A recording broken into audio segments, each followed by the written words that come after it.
Hello students, welcome to class 9th। बेटा हम जो है अपना चैप्टर नंबर फर्स्ट कर रहे थे, लोकतंत्र क्यों लोकतंत्र क्या।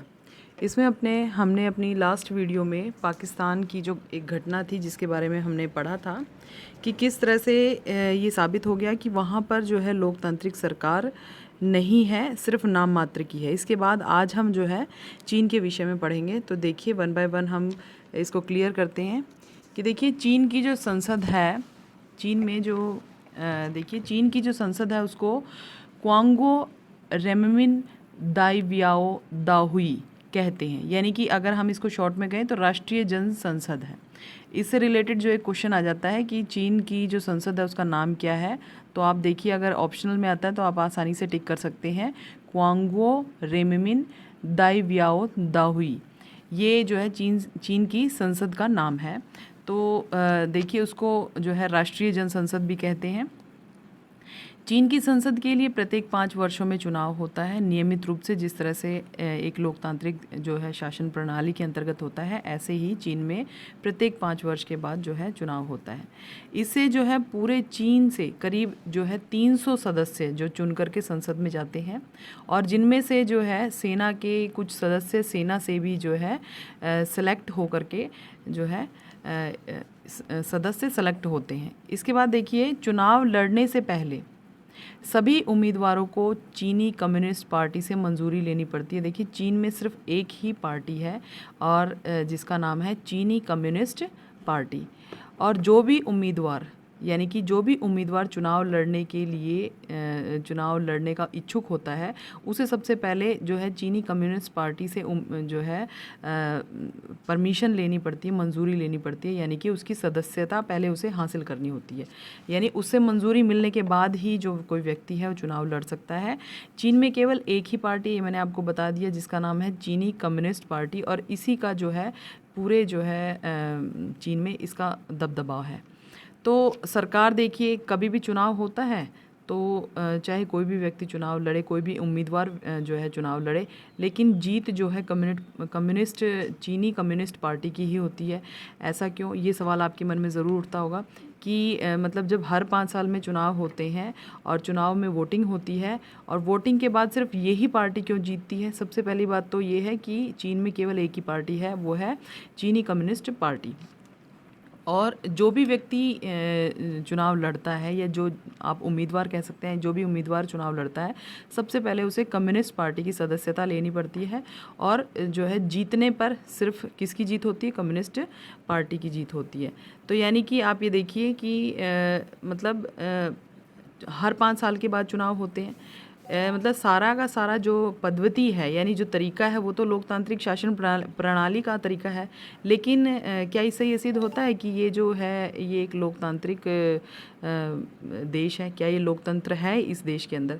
तो देखिए इस घटना से ये सिद्ध हो जाता है कि चीन में लोकतंत्र सिर्फ नाम मात्र का है। क्यों? क्योंकि जो है चीन में केवल एक ही पार्टी है और वो हमेशा जीतती है। ठीक है, तो लोकतंत्र जो है वो सिर्फ नाम मात्र का है, वहाँ जो है असल में लोकतंत्र नहीं है। क्योंकि देखिए लोगों के पास क्या है, ऑप्शन नहीं है, कोई दूसरी पार्टी का ऑप्शन नहीं है। जब भी वो चुनाव लड़ेंगे तो चुनाव में जीत एक ही पार्टी की होगी। तो इससे ये सिद्ध होता है कि चुनाव में जो है लोकतंत्र शासन प्रणाली सिर्फ नाम मात्र की है। इसके बाद देखिए अगली हम एक जो अगला अध्ययन है हम मेक्सिको का कर लेते हैं। मेक्सिको आपको पता है, मेक्सिको जो देश है वो 1930 में आज़ाद हुआ था। और जो उस देश के अंदर जो है उसके बाद आज़ादी के बाद से जो हर 6 वर्ष के बाद जो है वहाँ पर राष्ट्रपति चुनाव होता है। राष्ट्रपति के चुनाव के लिए जो है चुनाव होता है। तो ये देखिए आप कि सन 2000 तक वहाँ चुनाव में PRI जो पार्टी है, जिसको फुल फॉर्म अगर जिसकी हम कहें जो है इंस्टीट्यूशनल रिवोल्यूशनरी पार्टी, ये इसका नाम है। इसको जो बोला जाता है PRI, जो ये पार्टी है वही उसकी जीत हासिल होती थी, यानी उसे ही जो जीत हासिल होती थी। तो आप देख सकते हैं कि 1930 में जो है ये मेक्सिको जो है आज़ाद हुआ था, और उसके बाद से जो 2000 तक, ये आप लगाइए 70 साल तक, 70 साल तक जो है केवल वही पार्टी जीतती रही। ऐसा क्यों? क्या वहाँ पर अन्य पार्टियाँ नहीं थी? तो देखिए इसका रीज़न भी हम आपको आगे चल के बताएंगे। देखिए वहाँ पर विपक्षी दल तो थे और वो चुनाव भी लड़ते थे, परंतु उन्हें जीत हासिल नहीं होती थी। अब ये कारण देखिए कि ऐसा क्या था उस पार्टी के अंदर कि सभी लोग सिर्फ केवल उसे ही जो है वो वोट देते थे।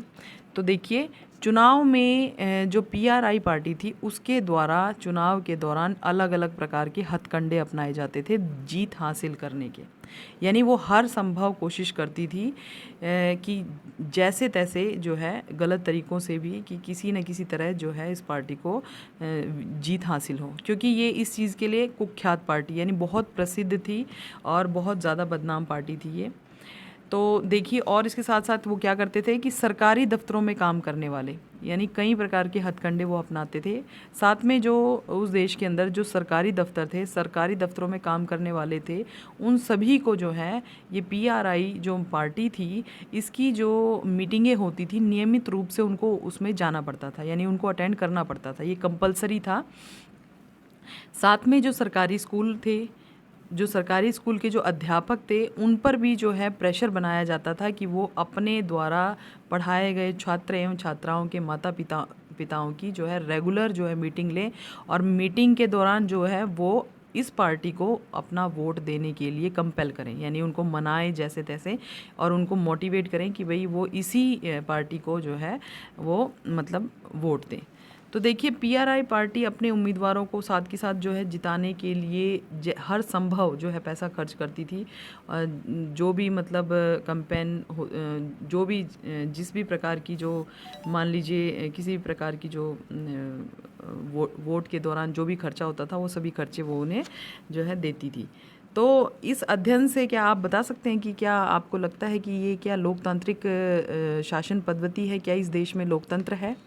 तो मेक्सिको में जो भी पार्टी थी वो मेक्सिको में जो पार्टी, वैसे तो बहुत सारी पार्टियां थी लेकिन और देखिए हर साल हर 6 महीने के बाद जो है चुनाव भी होते थे, पर जो है पीआरआई पार्टी ही जीतती थी क्योंकि वो गलत तरीक़ों से जीतती थी।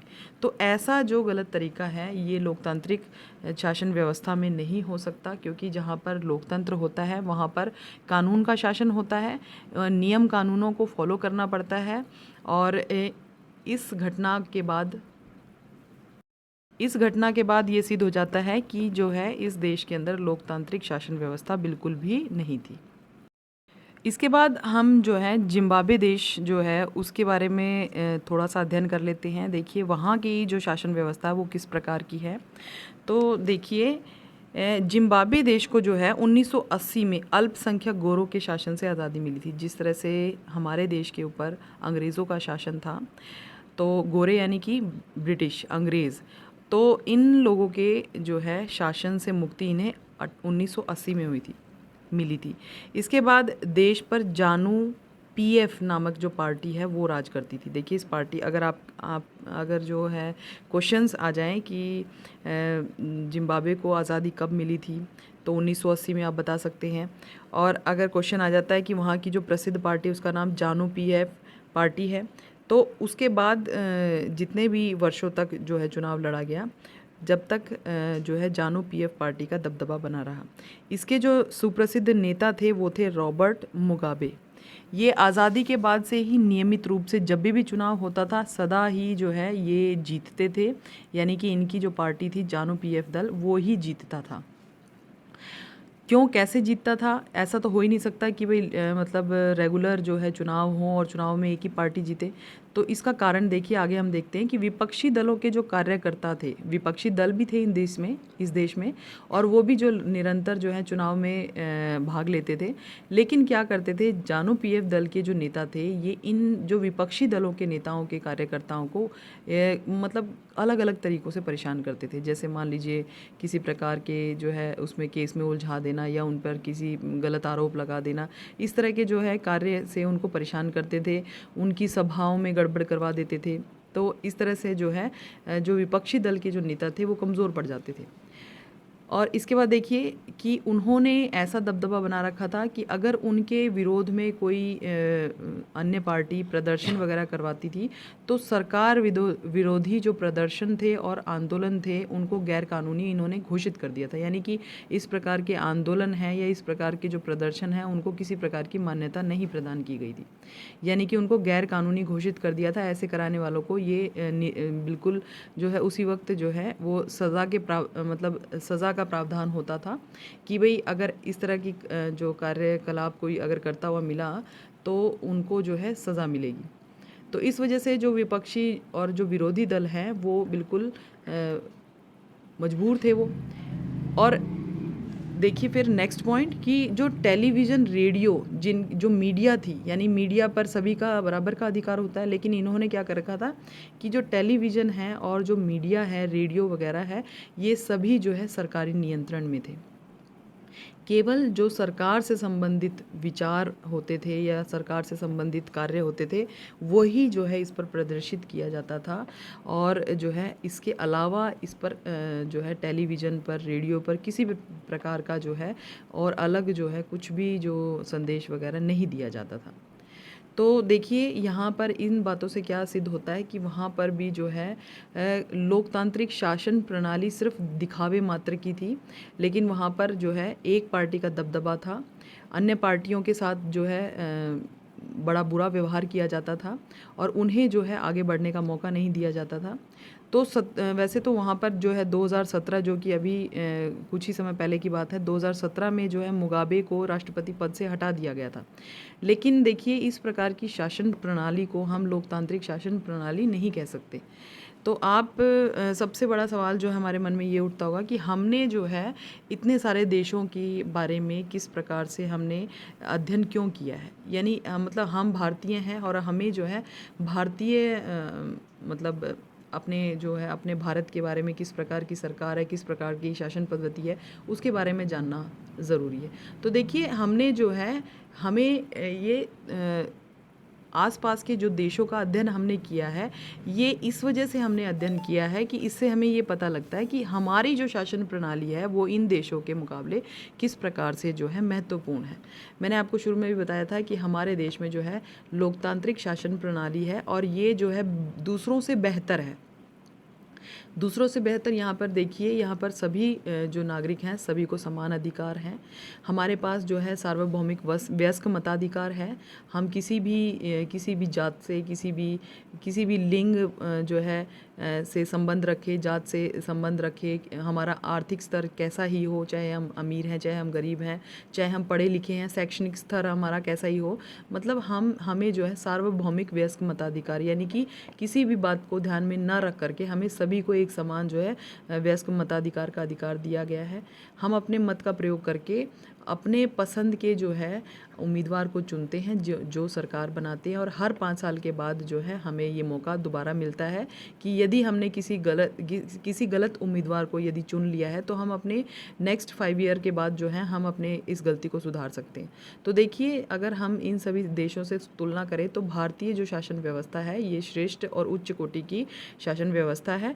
इसके बाद जो हमारा इस लेसन से संबंधित आखिरी जो पॉइंट है वो ये है कि चीन में जो है 1958 से लेकर के 61 तक के इस दौरान जो है विश्व का सबसे जो है बहुत भयावह अकाल पड़ा था। अगर आपके एग्ज़ाम के अंदर क्वेश्चन आ जाता है कि संसार का या विश्व का सबसे भयावह जो अकाल है वो कब पड़ा था और कहाँ पड़ा था, तो इसका उत्तर आप दे सकते हैं कि चीन में 1958 से 61 में।